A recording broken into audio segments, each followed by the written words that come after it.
Welcome to MATHSASSAM, মই দীপাংকৰ। আজি মই বহুত দিন তোমালোকক ক্লাছ কৰিব পৰা নাই। তে বিশেষ অসুবিধাৰ কাৰণে মানে মোৰ বিশেষ শাৰীৰিক অসুস্থৰ কাৰণে কৰিব পৰা নাছিলোঁ। তে সেইটো বিষয়ে আলোচনা নকৰোঁ। তে প্ৰথম কথা কালি টিচাৰ্ছ ডে আহি আছে। মই ভাবিছোঁ কাইলৈ লাইভ আহোঁ। আজিলৈকে মই কেতিয়াও ইউটিউবত লাইভে আহি পোৱা নাই। আজি 3 বছৰৰ ওপৰ হৈ গ'ল। তে মই ভাবিছোঁ কালি লাইভ আহোঁ, 7 বজাত লাইভ আহিম। তোমালোকে যদি ভাবা ক'বা আৰু 7 বজাত থাকিবা, মই কথা পাতিম তোমালোকৰ লগত, ঠিক আছে?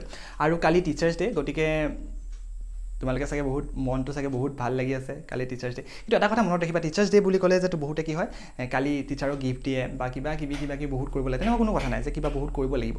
বহুতে ভাবে কলম দিবই লাগিব, কিবা দিবই লাগিব, নিদিলে নহ'ব, ইজনে দিছে, মোৰ ফ্ৰেণ্ডে দিছে, মই নাই দিয়া, মনটো বেয়া লাগি আছে, তেখেতে দিলে, সি ইমান ডাঙৰ দামী গিফ্ট দিছে, তেনেকুৱা নহয়। প্ৰথম কথা কি জানা, এজন শিক্ষকে এজন ষ্টুডেণ্টক তেতিয়া বেছি ভাল পায়। মই গিফ্টৰ কথা একদম নকওঁ, প্ৰথম তেতিয়া ভাল পায়, একদম মনটো পূৰা বেষ্ট হ'ব লাগিব। আৰু ষ্টুডেণ্টবিলাকৰ লগত কি কথা পাতিলে গম পোৱা যায়, ঠিক আছে? তে সেইটো ভাৱ ৰাখিবা সদায় প্ৰতিজন শিক্ষকৰ প্ৰতি।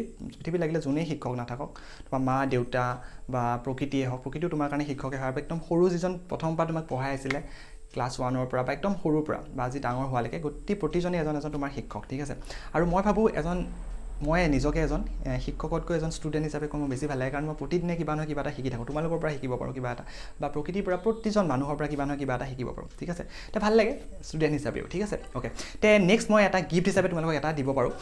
কালি টিচাৰ্ছ ডে, গতিকে মোৰ যিটো মেথছ আছাম এপছ আছে, এপছটোত ক্লাছ 6 চেপ্টাৰ 6 আৰু চেপ্টাৰ 10টো আছে, ঠিক আছে? এডভান্স মেথমেটিক্স ক্লাছ 10ৰ। যদি তোমালোকে ভাবিছা সেইটো বাই কৰোঁ, মই সেইটো প্ৰাইচ 400 ৰুপিজ কৰিছোঁ। যদি তোমালোকে বাই কৰা, তোমালোকে এপছত নাপাবা সেইটো। তোমালোকে মোক কি কৰিবা, এপছটো ডাউনলোড কৰিব লাগিব, কিন্তু মোক এটা মেছেজ কৰিবা হোৱাটছএপত। এইটো নাম্বাৰটো দেখিছা, সেই নাম্বাৰটো এটা মেছেজ কৰিবা। মেছেজ কৰি পেলাই ক'বা, মেছেজটো এটা কৰিলে মই গমেই পাই যাম ছাৰ চেপ্টাৰটো লাগে, মই 400 ৰুপিছত দি দিম। দুইটা চেপ্টাৰ 400 ৰুপিজ, কেইদিনমান কাৰণে।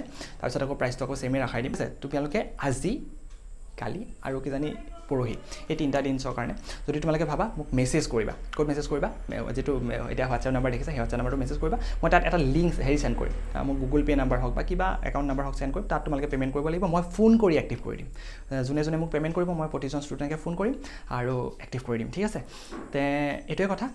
চেপ্টাৰটো পঢ়ি বহুত ধুনীয়া পাবা। চেপ্টাৰ 6 আৰু চেপ্টাৰ 9টো বহুত ধুনীয়া, মানে মোৰ ফালৰ পৰা একদম পূৰা বেষ্ট আছে তাত, ঠিক আছে? ঠিক আছে, তে নেক্সট কালি যদি তোমালোকে বিচাৰা 7 বজাত লগ পাম। Thank you so' much.